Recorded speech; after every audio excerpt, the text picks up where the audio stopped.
Muito bem, hoje, dia 8 de agosto, é comemorado o Dia Mundial de Combate ao Colesterol. A data foi criada para promover ações de conscientização e prevenção contra o colesterol alto, que é considerado um dos fatores que mais contribuem para o desenvolvimento de diversas doenças cardiovasculares. A nossa equipe conversou com o médico cardiologista Victor Brasileiro e nos explicou sobre essa doença. Vamos ver. Dr. Victor, o que é o colesterol e qual a importância dele para o organismo humano?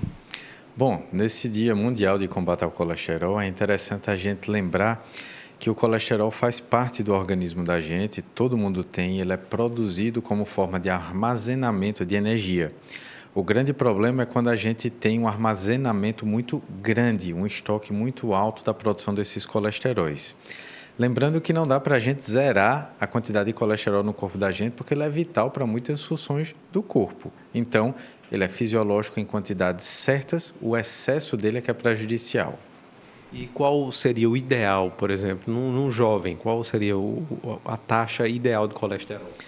Bom, aí é muito variável, mesmo pela questão da idade. Uma coisa interessante que você falou foi bem, para o jovem qual seria o ideal? Porque os níveis de colesterol, eles dependem muito do risco cardiovascular de uma pessoa. Então, quanto maior o risco cardiovascular de uma pessoa, menor tem que ser a quantidade do colesterol aqui ruim. A gente tem que lembrar que no popular existem basicamente dois tipos de colesterol, existem mais tipos, mas basicamente a gente se fala nos dois, o bom e o ruim. O bom sendo o HDL, que seria uma lipoproteína de alta densidade, por isso o H, e o LDL, que seria uma lipoproteína de baixa densidade. O LDL é o ruim.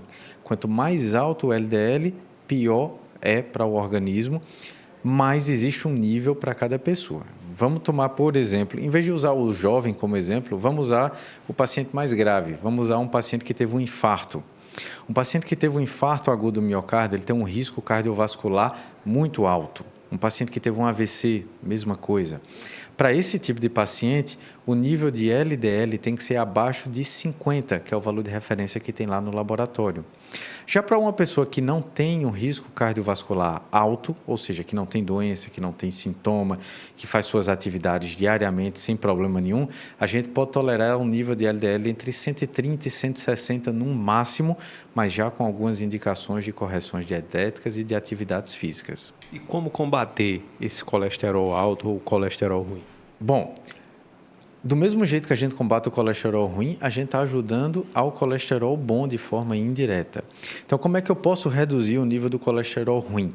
Primeira coisa, ter uma dieta saudável, ter uma dieta rica em frutas, em hortaliças, evitando frituras, gorduras. Sempre eu falo na questão do enlatado, do embutido, também do mesmo jeito. Atividade física é fundamental, tá? Existem alguns tipos de colesterol que não respondem tão bem à atividade física como o triglicerídeo, mas esse não é o grande vilão do risco cardiovascular, o grande vilão é o LDL mesmo, e esse responde bem também à atividade física.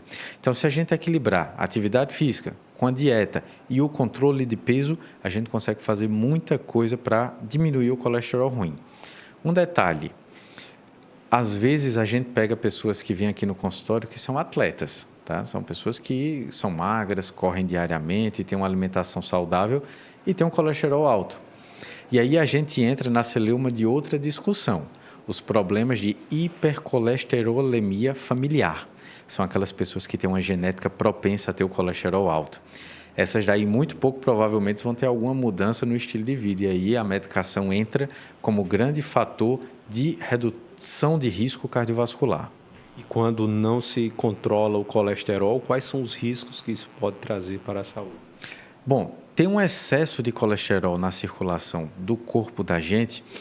Como ele é uma partícula de energia, a gente fala no popular que ele é como se fosse gordura. Então, às vezes, vocês vão pegar o médico conversando com vocês que o paciente que tem um colesterol alto, ele tem muita gordura no sangue, porque essas partículas elas ficam circulantes. Muitas são armazenadas no fígado, mas em excesso elas circulam mais pelo sangue. Quando elas circulam mais pelo sangue e elas veem alterações nos vasos, elas começam a se depositar naquele vaso que foi lesado, que teve alguma alteração. Por exemplo, uma pessoa que tem uma hipertensão descontrolada pode ter uma lesão microendotelial e o colesterol começa a se depositar ali. É ali que começa a famosa formação de uma placa de gordura, uma placa aterosclerótica. Quanto mais colesterol eu tenho, mais ela vai se depositando, e quanto mais doença eu tenho, mais ela vai se depositar em locais diferentes. Ao longo do tempo, aquilo começa a obstruir o lúmen da artéria. Imagine um cano e imagine que ele está sujo, que ele está cheio de obstruções. O sangue começa a passar com mais dificuldade. Mas esse não é nenhum problema. O problema é, se aquela plaquinha que está quieta sofre uma alta força de cisalhamento, então uma alta força de tensão e rompe, aí começa a juntar ali plaquetas, além dos macrófagos, do próprio colesterol, e é isso aqui que a gente chama de infarto. Então, a maior parte dos infartos que acontecem na população acontece por uma placa de gordura que foi rompida. Então, esse é o grande motivo da importância da gente falar tanto no controle de colesterol. O negócio sem futuro é gordura, né? Sem futuro. Agora, a gente tem que fazer atividade física. Eu digo sempre o seguinte, tem duas coisas que você tem que fazer, porque só pode fazer bem. Porque se você ouvir 200 médicos de áreas diferentes, né? Eles vão dizer, tome muita água e faça atividade física. Então, só pode fazer bem essas duas coisas, né? Porque todo médico orienta isso, independente do problema que você tenha ou que não tenha, né? Para evitar, você precisa fazer essas duas coisas. Então, são duas coisas que você precisa fazer. Eu tenho hora que aqui para nós eu não faço nenhuma nem outra, porque a água não tem tempo de tomar, né? Eu passo de todinho e esqueço. E atividade física, meu Deus, também não tem tempo. Mas precisa arranjar tempo, precisa fazer, né? Precisa fazer.